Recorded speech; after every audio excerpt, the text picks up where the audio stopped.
Hello everyone, welcome back to my orchid garden. Today I want to share with you a case that many people encounter. Look at this orchid. Sometimes in the garden we see plants suffering from soft rot like this. Don't throw the plant away just yet. With calm inspection and proper treatment, the orchid can completely revive. In this plant, you can see the rot starting from the top and then spreading downwards. This is a type of soft rot caused by bacteria and fungi, and if not treated promptly, the disease will spread very quickly.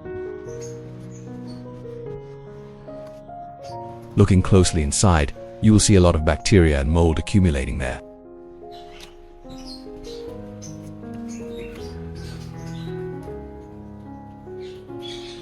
With the rotten parts like this, we should not keep them but immediately remove them and dispose of them far away from the garden to prevent the disease from spreading to other orchids.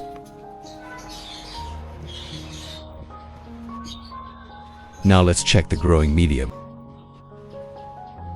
As you can see, the growing medium here is quite dirty and damp, creating a very favorable environment for fungal growth. There are also leftover slow-release fertilizer pellets in the pot.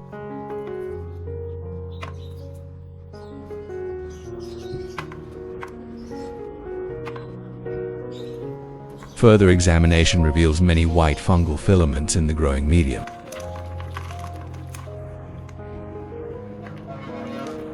Upon removing the plant, you'll notice significant root rot.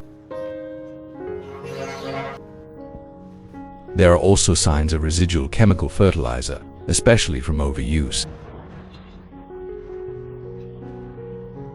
Excessive chemical fertilization doesn't improve plant health. Instead, it can burn the roots and weaken the orchid. Now, we will begin the steps to save this orchid. Next, I will use a very sharp and sterilized pair of scissors to begin working on the orchid's roots. If you observe carefully, you will see that some roots are damaged and almost beyond recovery. Some roots still look healthy at the top, but the bottom is hollow and rotten inside, meaning the living tissue has died.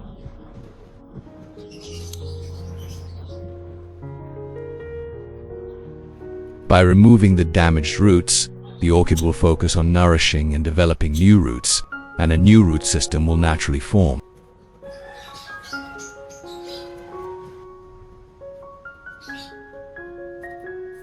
On this leaf, you can see that the base is rotten and hollow inside.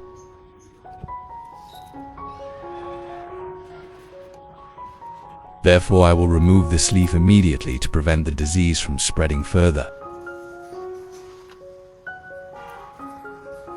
Next, I proceeded to cut away all the rotten tissue on the stem, leaving only the strong and healthy parts.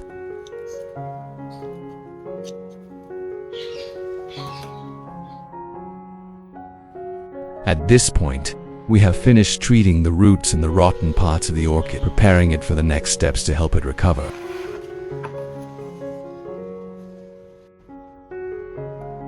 Next, I will thoroughly clean the entire orchid with clean filtered water.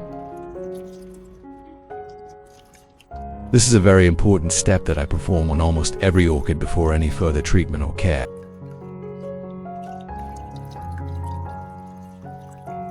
Washing with clean water removes dirt bacteria and mold spores clinging to the stem, leaves, and roots.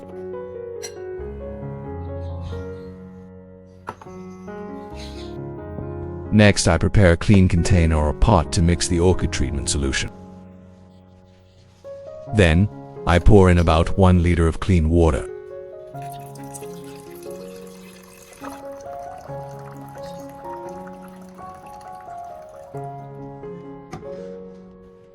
In the next step, I will use potassium permanganate to treat the orchid. I add about 15 drops of potassium permanganate to the solution.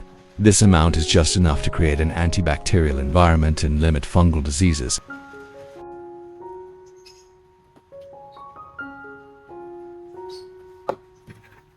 stir well to dissolve in water before use. Next, I prepare a clean container. Then, I place the entire root system of the orchid into the container to begin the disinfection process. Once the plant is securely in the container, I pour in the prepared potassium permanganate solution, ensuring the roots are completely submerged. Soaking in potassium permanganate at this stage aims to disinfect, eliminate mold and any remaining pathogens on the roots. I will soak the orchid in the solution for about 30 minutes.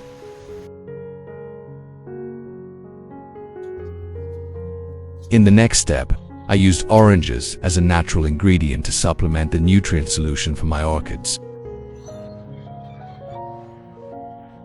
When we eat oranges, don't throw away the peel. Orange peels actually contain many nutrients beneficial to orchids, especially vitamin C and minerals like potassium, phosphorus, and a small amount of nitrogen.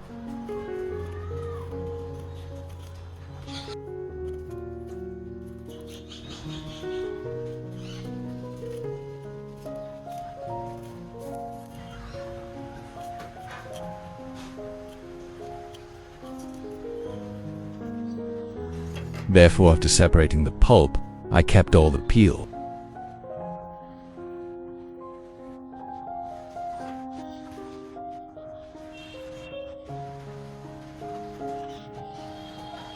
Next, I cut the orange peel into small slices so that when soaking or fermenting, the nutrients in the peel are more easily released into the solution, providing us with a very good natural nutrient source for the orchid.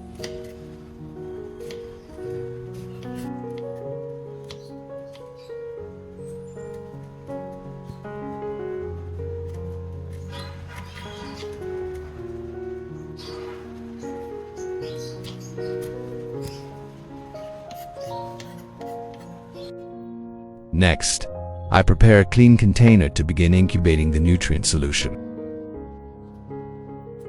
Then, I put all the chopped orange peel into this container.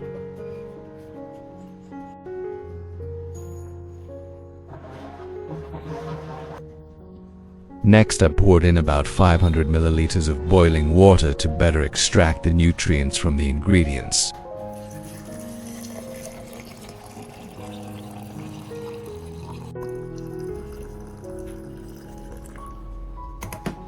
Then I stirred the solution well, covered it, and let it sit for about 30 minutes to cool completely before using it on the orchid.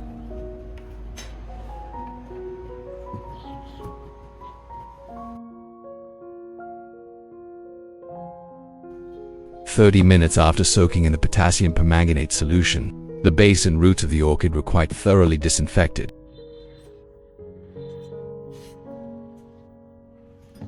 Next, I used a soft cotton cloth to wipe the entire plant, gently wiping from the leaves to the base.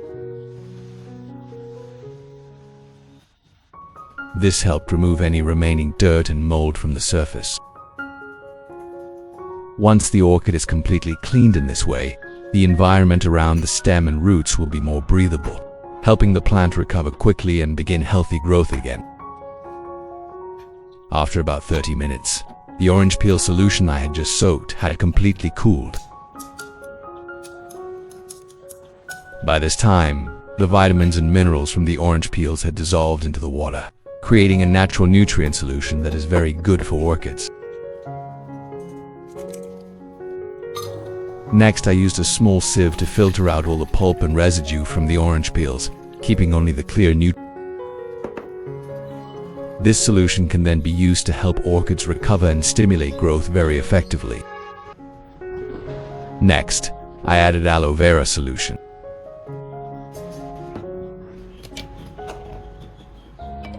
I had prepared this aloe vera beforehand, allowing it to dissolve and ferment slightly, making the nutrients more easily absorbed by the orchid.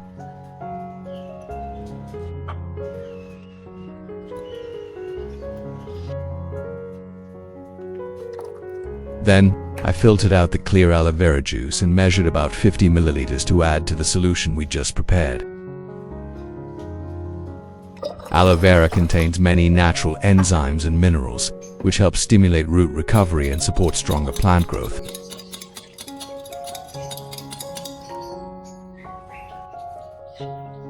Next, I prepared a small cup or jug.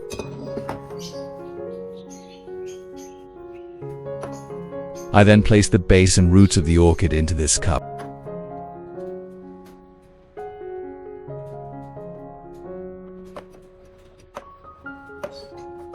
Now, I poured the prepared orange juice and aloe vera solution over the orchid, ensuring the entire base and roots were submerged.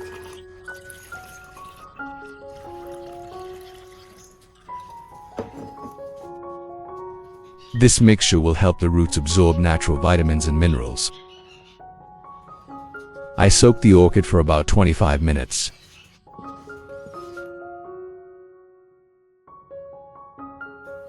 After soaking the orchid in the ginger and aloe vera solution for about 25 minutes, I removed it from the cup.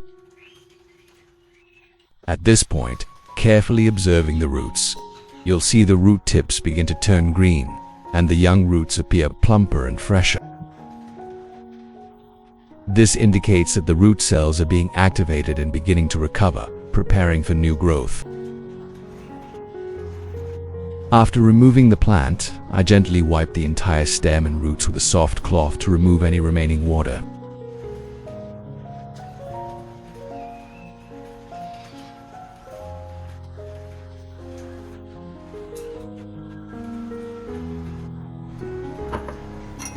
Next, I will disinfect the cuts on the orchid. My usual method is using hot glue. I heat the glue until it melts, then apply a thin layer to the exact location of the wound. Once the hot glue is applied, it forms a very effective protective layer, preventing bacteria, mold, and moisture from penetrating the plant's tissue. After the glue has dried, the orchid's cut is safely protected, and we can proceed to the next care step. Next, I'll place the orchid in a humid environment to encourage root recovery. I prepare a glass jar, then pour in clean filtered water, just enough to barely cover the bottom.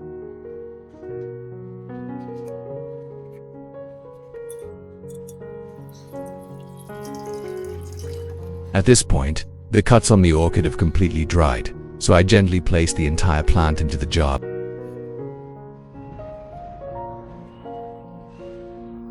This ensures the roots have stable moisture levels for water absorption, while preventing water.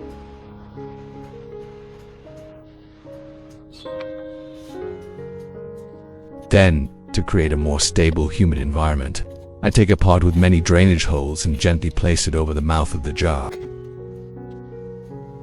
These holes allow for good air circulation and moisture removal, while also preventing bacteria, mold, and insects from entering. To make this system more stable, I use tape to secure both sides, preventing insects or external factors from moving or tipping over the top pot.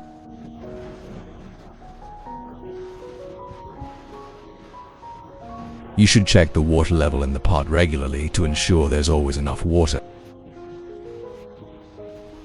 Afterward, I place the orchid in a shady, well-ventilated area of the garden with gentle light.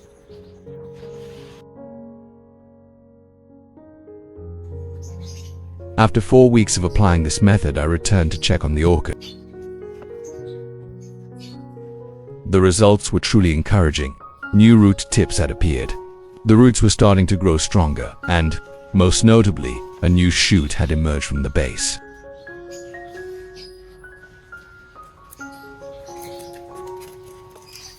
This showed that the orchid had truly revived, not only recovering its root system but also beginning to form a new plantlet, a clear sign that the plant was entering a stable growth phase again. At this point, upon closer observation, I noticed the orchid had grown very vigorously. The humid environment in the pot was quite effective, helping the roots maintain stable moisture levels and grow faster. The results were clear. Many new roots had grown, healthy and full of water.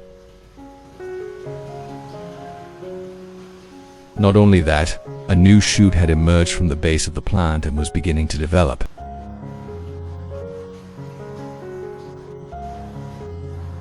Not only that, a new shoot had emerged from the base of the plant and was beginning to develop. After checking, I placed the orchid back in its original position, continuing to maintain this environment for the next stage of care, helping it to grow more steadily in the future. Now, I'll get a spray bottle. This misting helps add moisture to the leaves and stems, creating favorable conditions for the plant to recover and grow better. After completing these steps, I placed the orchid back in its original location, in a well-ventilated area with gentle light, and continue to monitor its growth over the next few days. After another month, I returned to check on the orchid and was truly surprised. It had started growing again and was thriving. Just 1 month later, my orchid showed a very noticeable change. It started growing vigorously again, so I decided to take it out to check.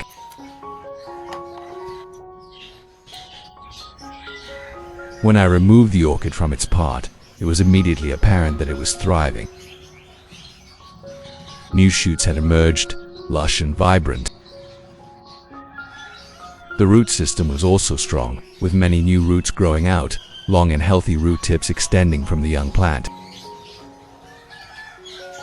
Looking closer, you can see long greenish-white roots spreading out. This shows that the plant is fully recovered and its root system is functioning very well. At this stage, I will transplant it into a pot. When planted in a suitable environment, orchids like this will continue to thrive, with abundant roots, lush foliage covering the garden, and potentially flowering year-round. The next step is to prepare an orchid pot. The pot should have many drainage holes and good water drainage, which is crucial for the orchid's stable growth in its natural environment. Before planting, I treated the entire growing medium, especially the pine bark, to remove fungi and impurities. First, I placed a layer of large-grained pine bark at the bottom of the pot to improve drainage.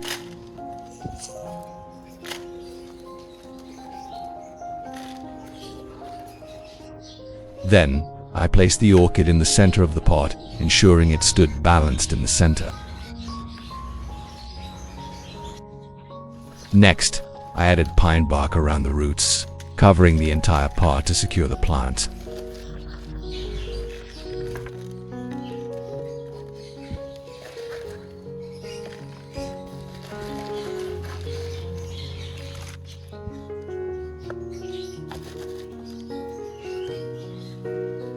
When adding the pine bark, I gently tapped the sides of the pot to allow the pieces to settle and fill the gaps between the roots.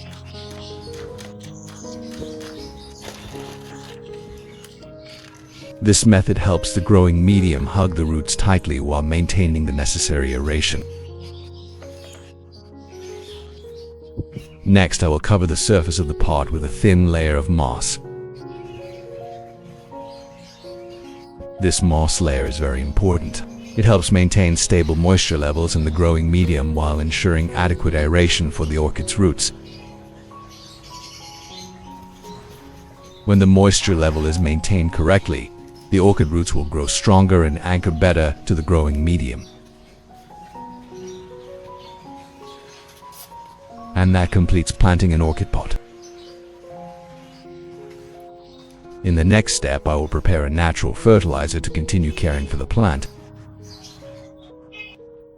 I used a small container as a mixing tool. Today's main ingredient is oatmeal, because it contains many B vitamins and minerals beneficial for the growth of orchid roots and leaves. I used about 3 tablespoons of oatmeal.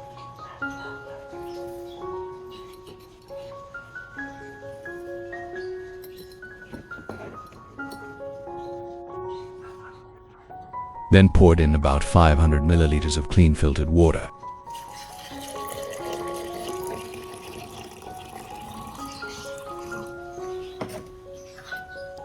Next, I stirred the mixture well so that the nutrient in the oatmeal began to dissolve into the water. After stirring, I covered the container and let it sit for about 30 minutes.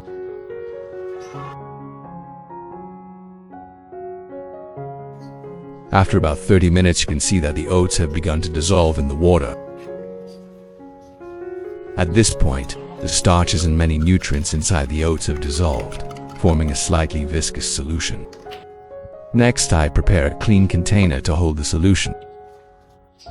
Then, we will filter this mixture through a sieve or filter cloth, the purpose being to remove all the oatmeal residue.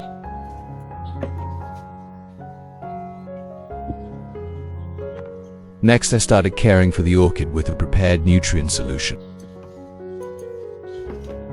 I took a spray bottle and gently sprayed the solution evenly over all the orchid leaves.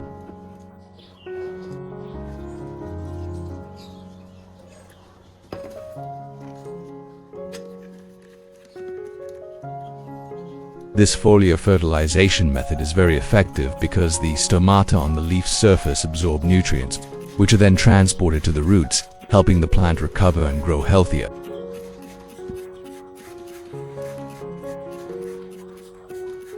With this method, I usually fertilize every 2 weeks. On normal days, I spray with clean filtered water every 3 days to maintain stable humidity for the plant.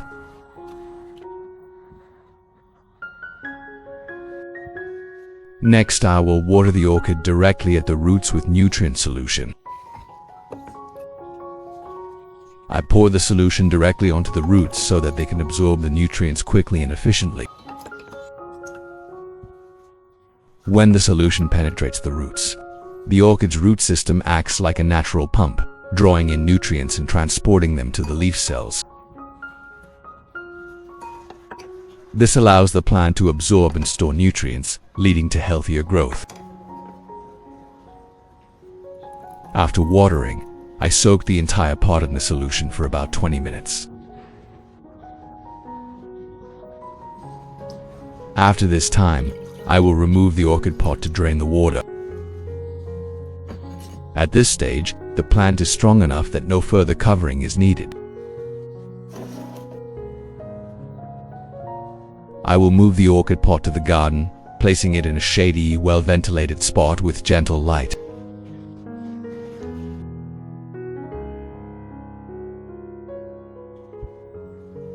After 3 months of continuous care, this is the result of my orchid that I want to share with you. The orchid is now recovered very well, with thick, sturdy leaves and a glossy surface, signs of a healthy orchid. What pleases me most is that the plant has started to sprout a new flower stalk. Previously, many might have thought this orchid was too weak to be discarded, but with patient and proper care, it can completely revive and thrive again. You can see that the orchid's root system has developed very strongly, with many roots reaching deep into the pot. This is a sign that the plant has adapted well to its new growing environment and is growing steadily. Healthy plants can start flowering in about 3 to 4 months. Therefore, when caring for orchids, the most important thing is to observe the health of each plant, provide proper care, and patiently wait. Thank you for watching. I wish you all good luck, happiness, good health, and success in your gardening journey. I look forward to seeing you in the next videos.